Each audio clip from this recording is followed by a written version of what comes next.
मौनी अमावस्या माघ मास में पड़ने के कारण इसे माघी अमावस्या भी कहा जाता है। तारीख और शुभ मुहूर्त। मौनी अमावस्या 21 जनवरी 2023 शनिवार को है। शुभ मुहूर्त सुबह 6:17 से शुरू हो रहा है और अगले दिन 22 जनवरी 2023 रविवार को 2:22 पर समाप्त हो रहा है। इस बार की अमावस्या शनिवार के दिन होने के कारण शुभ शनि संयोग भी बन रहा है। हिंदू धर्म शास्त्रों के अनुसार मौनी अमावस्या को बहुत महत्वपूर्ण माना गया है। मौनी अमावस्या के दिन व्रत, पूजन और गंगा स्नान का विशेष महत्व है। मौनी अमावस्या की पौराणिक कथा। पुराणों के अनुसार काशीपुरी में एक ब्राह्मण रहता था। उसका नाम देवस्वामी तथा उसकी पत्नी का नाम धनवती था। उनके 7 पुत्र तथा एक पुत्री थी। पुत्री का नाम गुणवती था। ब्राह्मण के 7 पुत्रों को विवाह करके बेटी के लिए वर खोजने के लिए अपने सबसे बड़े पुत्र को भेजा। उसी दौरान किसी पंडित ने पुत्री की जन्म कुंडली देखी और बताया शपथपदी होते होते यह कन्या विधवा हो जाएगी। तब उस ब्राह्मण ने पंडित से पूछा, पुत्री के इस वैद्य दोष का निवारण कैसे होगा? पंडित ने कहा, सोमा का पूजन करने से वैद्य दोष दूर होगा।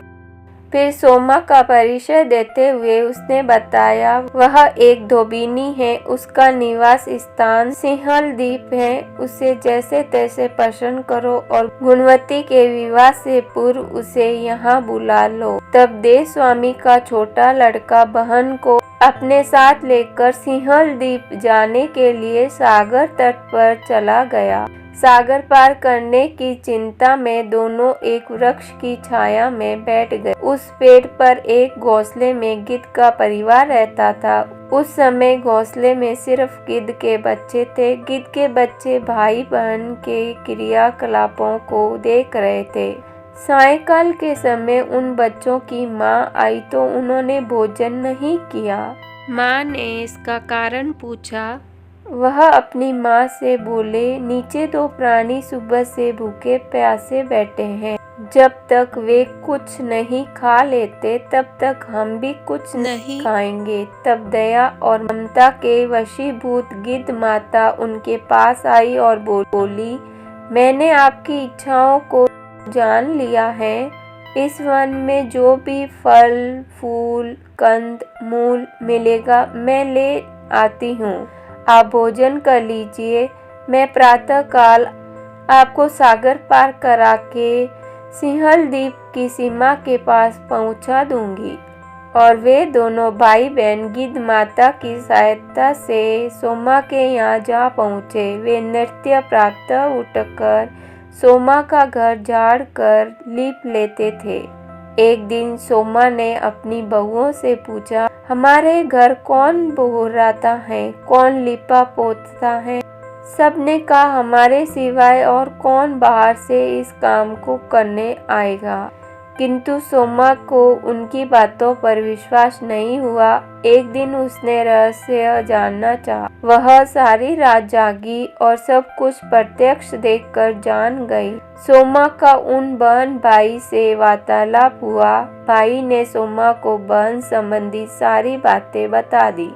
सोमा ने उनकी श्रम, साधना तथा सेवा से प्रसन्न होकर उचित समय पर उनके घर पहुंचने का वचन देकर कन्या के वैद्य दोष निवारण का आश्वासन दे दिया।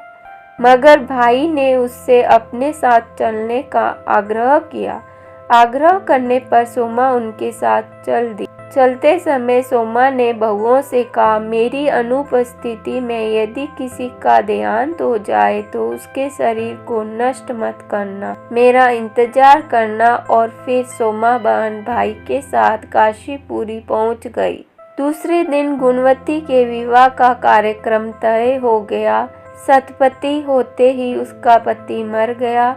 सोमा ने तुरंत अपने संचित पुण्यों का फल गुणवती को प्रदान कर दिया। तुरंत ही उसका पति जीवित हो उठा। सोमा उन्हें आशीर्वाद देकर अपने घर चली गई।